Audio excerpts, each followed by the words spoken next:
What we'll do is we'll start with the index cards on your table. So there's a runner. I think Cindy and Stephen will track those down. But I'll start with a few that have already been passed to me.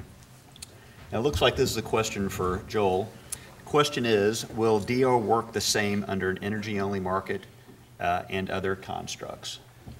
All I can tell you is if we go to a capacity market, we have seen in other markets where they have capacity markets that there is a huge leapfrog of demand and response products that come to the market because they can capture that same capacity payment. So it's good in that respect. The only thing I don't know if to say don't like about it, I don't know if that's too strong, but the problem with if your demand response is part of a capacity product, then there needs to be some kind of a measurement and verification of that capacity.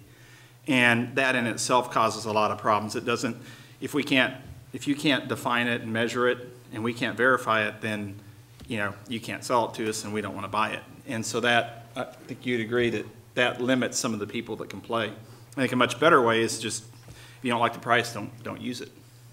Okay, very. A related question here is, will ERCOT cap DR dollars to support prices for generator development? I've never heard of that idea so far. Yep. Yeah, thanks. Okay. This one here is gas pushing coal out of the generation. Where are heat rates going long term? Anyone want to take that one on? Andrew? Careful, Andrew. Sam's right there. That's right. We're not really a prognosticator of where things are headed. What we try to do is really lay out the information for you guys to consider on your own and evaluate what is more likely to happen. Is it more likely to happen that prices move up or down? The complexity in ERCOT is twofold, really, compared to other regions. Other regions really aren't tied as much to heat rates. It's more of a fixed price. I'm going to either buy $55 or I'm not. And it's 55 or 57 or 56.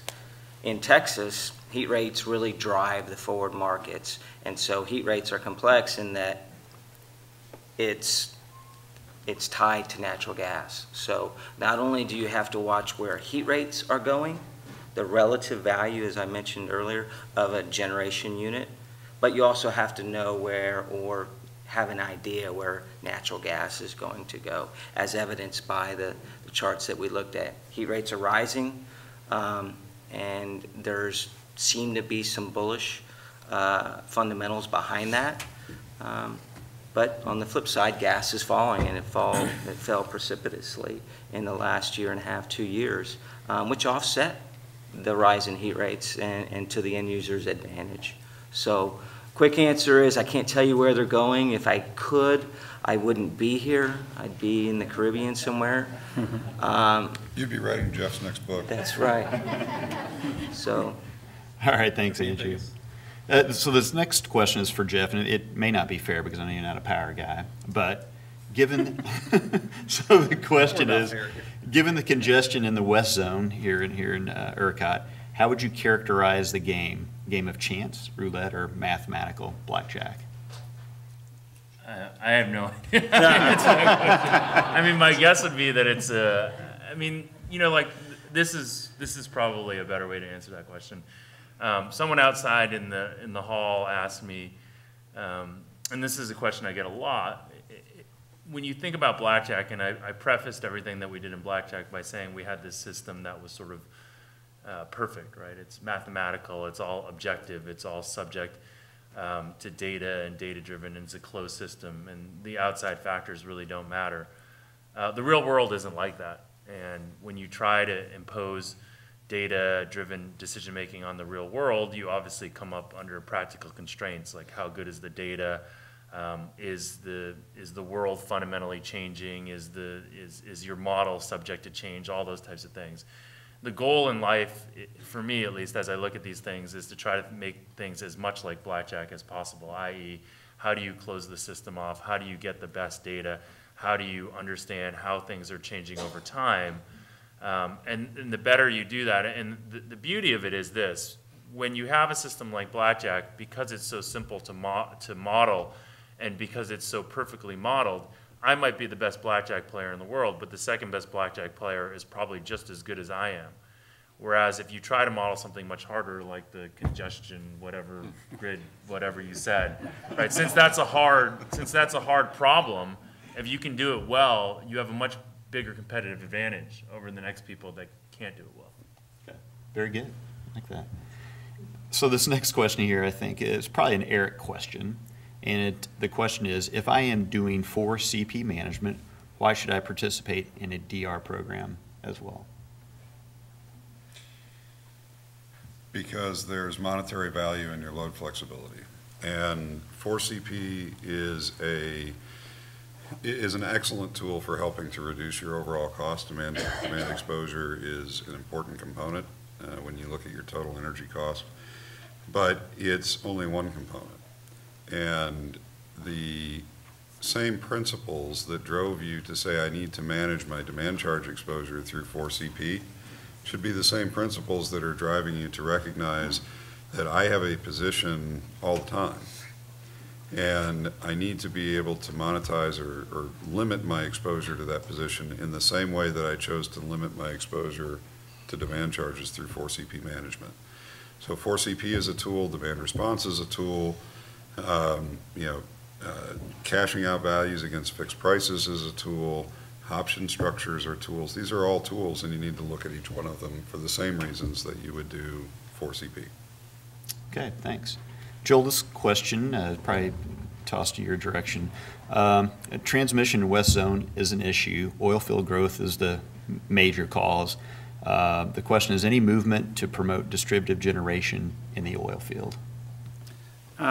Yes, actually, in my course of business, I talked to a lot of consultants and a lot of developers, and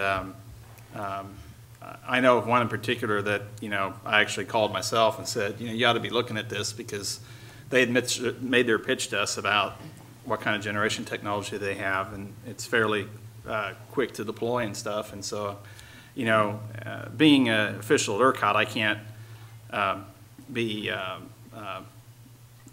I got to be fair and impartial, but, I just let them know that this issue is going on down there and they might want to look at it. And they called me yesterday, and they're in the area right now scouting around, seeing if there's any potential to build some DG down in that area. Okay, interesting. Yeah. Good deal.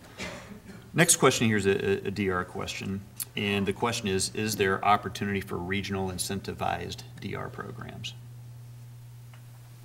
Well, I'll start with that and just say, I had a side conversation outside about West Texas, and when we were ordered by the commission to directly assign local congestion, which then really the solution to that was a nodal market, the commission also decided that the load zones would stay the same back to, I think, 2003 or something like that, load zones.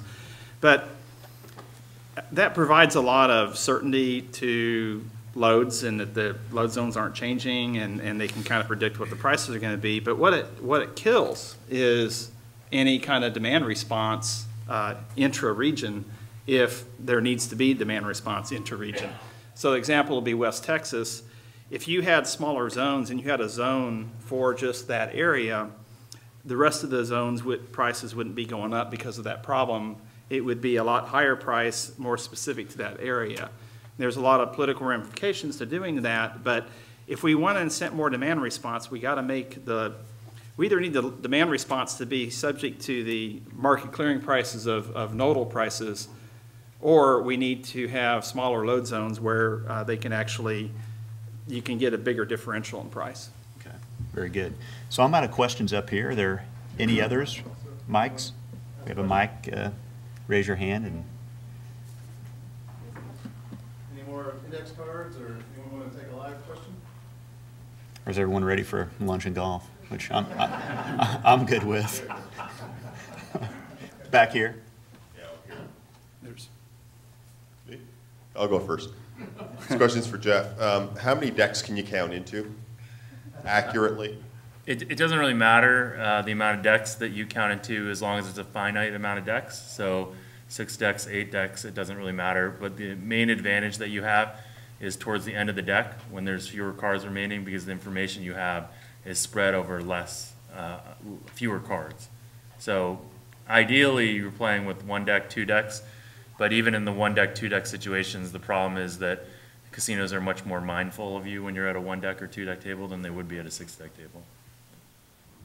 So my question to you, Jeff, though, is starting out of school, I think you said 21 when you started gambling. So who provided the seed money?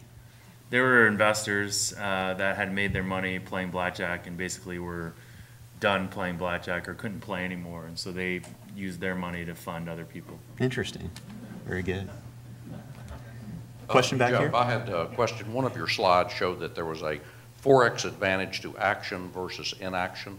What's the basis for that conclusion? No, actually what that slide was saying is that 4 times the amount of mistakes that are made in basic strategy are made by someone preferring to be passive versus active. So in every situation in basic strategy, there's decisions that you can make, right? And the more active decision is usually taking a card or doubling down when you can double down.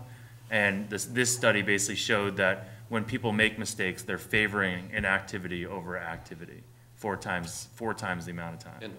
But the study was based on the card selection game? I mean, that was... It was like a study of basically people playing blackjack. They had people playing and they studied their decisions and every decision they made and compared their decision to what the real decision should have been. So when they made a mistake 4 times